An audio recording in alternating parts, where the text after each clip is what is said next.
Welcome, Ecom Logistics Nation. Thank you for joining today's episode. We're on a mission to share e-commerce logistics insights, trends, successes, and challenges from the leaders and innovators in our space. Understanding the global supply chain, even, I think that's some awareness that I didn't have when I was growing up. Right. And just understanding the interconnectedness of everything and the impacts that brands and companies can have on the planet, because they see it as much more connected than I think previous generations did. So consumers are definitely more savvy today, right. And asking questions of brands that maybe wasn't happening 20 plus years ago.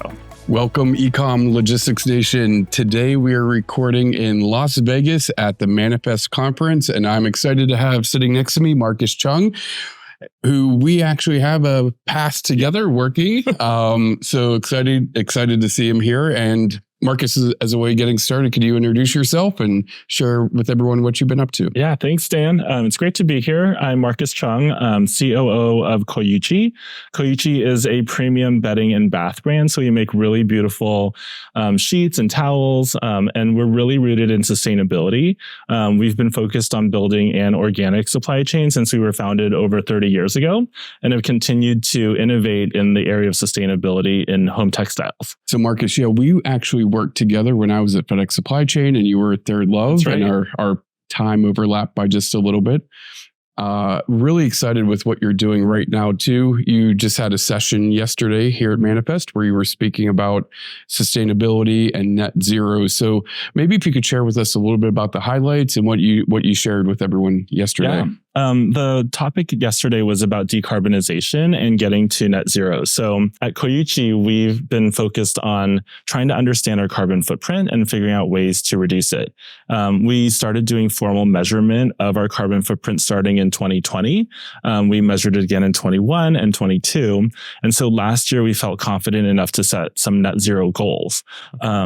And we've been able to set two goals. One is to reduce our carbon footprint of our headquarters and store by 43% by 2030, and then completely net zero by 2050. And we partnered with the Science Based Targets Initiative to set them to make sure that they're in line with climate science.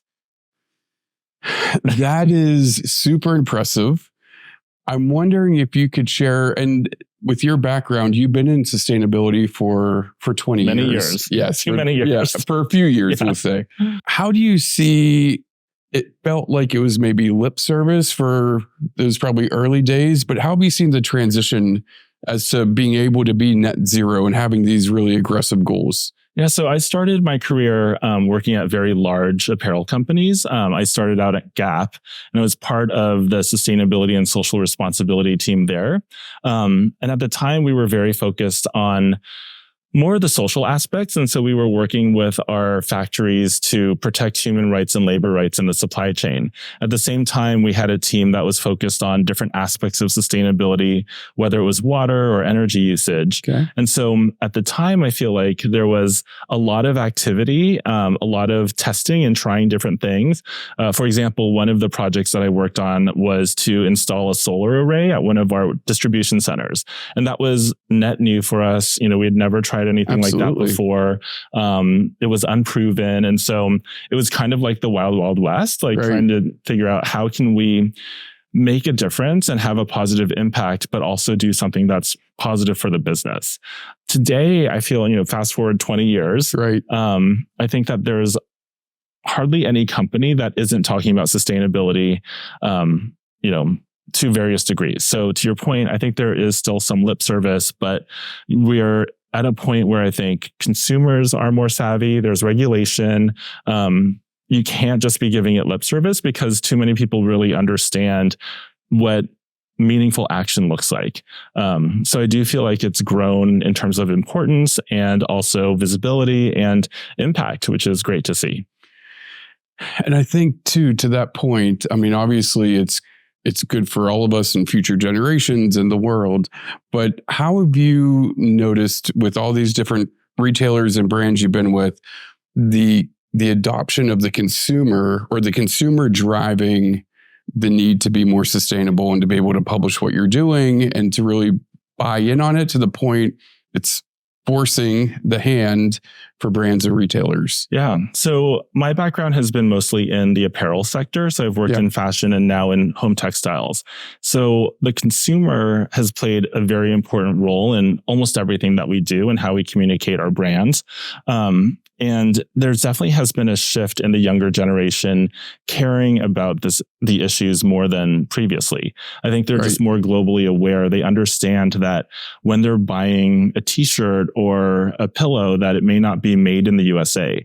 And so understanding the global supply chain, even, I think that's some awareness that I didn't have when I was growing up. Right. And just understanding the interconnectedness of everything and the impacts that brands and companies can have on the planet, because they see it as much more connected than I think previous generations did. So consumers are definitely more savvy today, and asking questions of brands that maybe wasn't happening 20 plus years ago. Yeah, that makes sense. And it's still, I have 3 young daughters, well, not that so young anymore, but a couple of teenagers. And it still surprises me. I see them being very passionate about the environment, and sustainability is something that we actually talk about. But then they'll still place this order with like Shein, or you knew I was going there, I felt, where it is probably the most unsustainable product and supply chain that you could imagine. So it's good that it's conversational, and I think eventually that'll start elevating up too. Yeah. And I think that it's tough because, for a company, not to bash on Shein, but they're offering fashion at such a low price. It's really hard to beat that value proposition. Right. But I think as customers grow up and are more considerate in their purchases, they'll take a minute to think beforehand. Yeah. Yeah, when they can spend $50 and get 4 huge boxes of apparel delivered to the house, it's hard to resist, but that is part of the problem. Right. Right. Exactly. That is absolutely part of the problem. Yeah. So the goals that you had just described, getting to net zero 2050, By 2050, yeah. So what are some of if you could leave the listeners with maybe some thoughts, ideas on how to maybe start the journey with all the experience that you've had, if someone's just trying to figure it out for the first time, or maybe they've done a few things, any type of practical advice? Yeah. So one of the things that we learned during our measurement process was how important the supply chain is to your carbon footprint. And the vast majority of our impact comes from the supply chain itself. And once we understood that, we could figure out where to place our energy and our efforts. And one of the things that's going to be most meaningful is engaging your manufacturers and suppliers. So, we work with manufacturers who are in India, Portugal, Germany, Turkey. And what we've learned is that the underlying energy grid in each of those places is very different. So if you can work with a vendor or a manufacturer to look at clean energy, that actually has an outsized impact on our carbon footprint. So to me, it's really about collaboration with your suppliers, having the conversation, asking the questions, trying to understand are they using clean energy? Do they use solar? Do they use, how are they thinking about their energy usage? And if you can exert influence to have them invest in cleaner energy solutions, that actually has a huge, huge impact. So it may not be the most sexy thing, but any brand can have that conversation and just start the discussion. And I think that's an easy way to actually have meaningful impact. Maybe if we take a global perspective, is it primarily European or North American companies trying to push that influence? And how you mentioned, manufacturing in a lot of different points around the globe. Are they open to that conversation? Is it important to them because of the market size of these regions? Yeah. So just anecdotally, I think that the European brands are further ahead than US brands. And I think that they're pushing the agenda a little bit harder. They also have regulation that's stricter than we experience today, although a lot of that's coming to California and other states. Yep. So I do think that they're a little bit further ahead in terms of just driving the agenda. In my experience talking to different vendors, they're very open to it. I don't think there's a single vendor that I meet with who doesn't come to the table saying like, oh, and this is what we do on sustainability. Right. They realize not only is it expected from their brand partners, but also they care about these issues too. It's their backyard. So I think they also have a very authentic and genuine interest in trying to improve the world as well. I love that. When we were chatting before we hit record, you had mentioned some of the process, and maybe go into what you're actually doing today. Yeah. And it's that reselling, secondary market, and refurbing product. Maybe walk us through what you've learned doing that, and kind of how you're putting that into practice today. Yeah. So in 2017, we launched what we call the Second Home Renewed program. And for us, we were the first home textiles brand to enter the resale economy. Okay. And we partnered with a company called the Renewal Workshop. They're now Bleckman. They were bought by a company called Bleckman. Okay. And they do all of the processing of the product that comes back. So if you're a Koichi customer and you love your linens, and in 2 or 3 years you decide that you want to purchase new ones, and you don't want to send your linens to landfill, we will take it back. So they can send their product to us. It goes to the Renewal Workshop or Bleckman. Yeah. And what they do is they do a really industrial deep clean of the product, and then offer it to be sold on our Second Home Renewed website. And there's a whole customer out there who doesn't want to buy new. And, they're very values driven. They thrift shop, and this is a way for them to get exposure to our brand and, buy some perfectly good product, at a lower price point and learn about Koichi as well. And so we started that 2017. It was building from scratch. I wasn't at the company at the time, but there's so many more players in that space now, and it's very complicated from a supply chain and logistics perspective. I could imagine.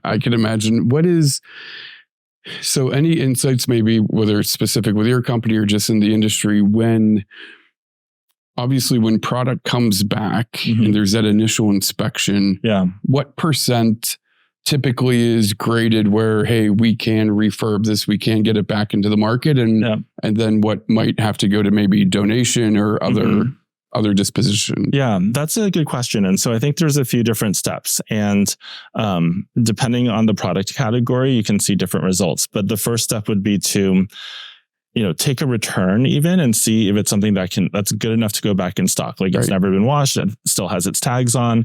And then things that can't be put back into stock as new, then would go to this next stream of resale or Ecommerce. Of that, a very high percentage can actually be resold. I think that, unfortunately consumers, fortunately or not, consumers like to get new things and tire of their old things pretty quickly. So, and it's not that the product is bad or has reached its end of life. And this is a way to extend that end of life into the circular economy. So it's a pretty small percentage. And then I think the challenge there is we want to avoid landfill at all costs. So for us, it's about then how do we create the recycling infrastructure to be able to recycle the product that cannot be resold. And that's hard because it doesn't exist at scale today. So I'll give you another example. For like your category, so for like for linens and clothing? I think for for textiles. So for example, if you have a blend, if you have a t-shirt that's like poly cotton, it's really hard to recycle that. If it's 100% cotton, there's higher percentage chance of it being recycled or recyclable. But it gets quite complicated by fiber. Got it. And so one of the things that we've done is our designers are amazing, and they really actually think about circularity and end of life in the design process. So almost everything is single fiber at Koichi. It's 100% cotton, 100% linen. And that enables us to recycle it at end of life. And we created a whole new product.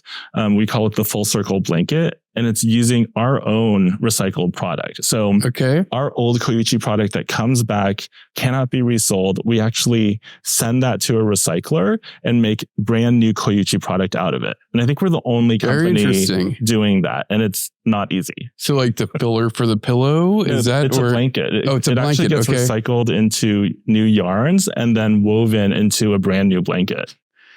That's really interesting. I'm curious, is that from a unit economic standpoint, is it profitable, or is it more like a mission to challenge and get better there? Yeah, it's a little bit of both. When we first launched the program, it was really about building that supply chain and trying to understand where the gaps were.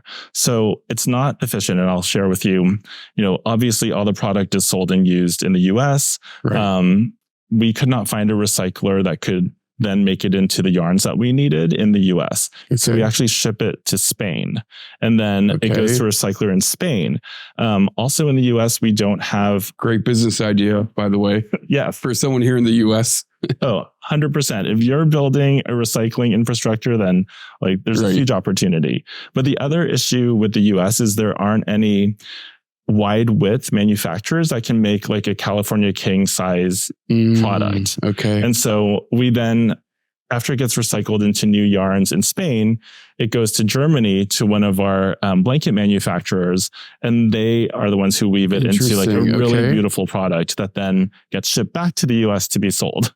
So there's a lot of steps and points along the way. To your question, it's not our highest margin product by any means, but because you don't have to pay for the raw materials, it works. Will the consumer be willing to pay a premium because they know that they're buying product that's been remanufactured or gone through recycling? I think that is, I think that's unknown. Sure. There's a lot of discussion in sustainability in general, whether it's recycled or organic or whatnot, if customers are willing to pay a premium. Right. We are a higher priced product. We are in the premium category. So they already know that they're getting really high quality, durable product with Koichi. So I think it's sort of built into our brand DNA already. Love it. Love it.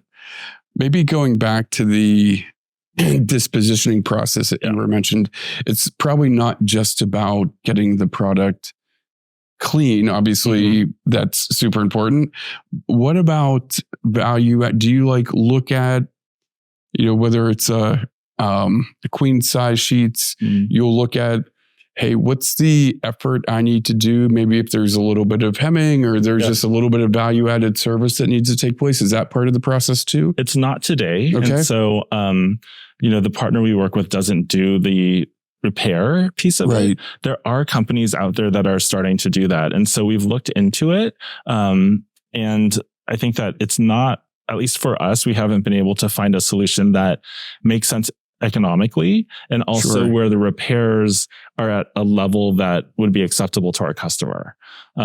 So that's a big area, because I think that small damages are still getting recycled versus reused. Right. Yeah. Right.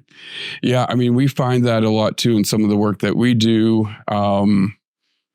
As we talked about, I was with a company called Genco that was bought by FedEx and did massive returns facilities and repair and dispositioning returns, remanufacturing as much as possible.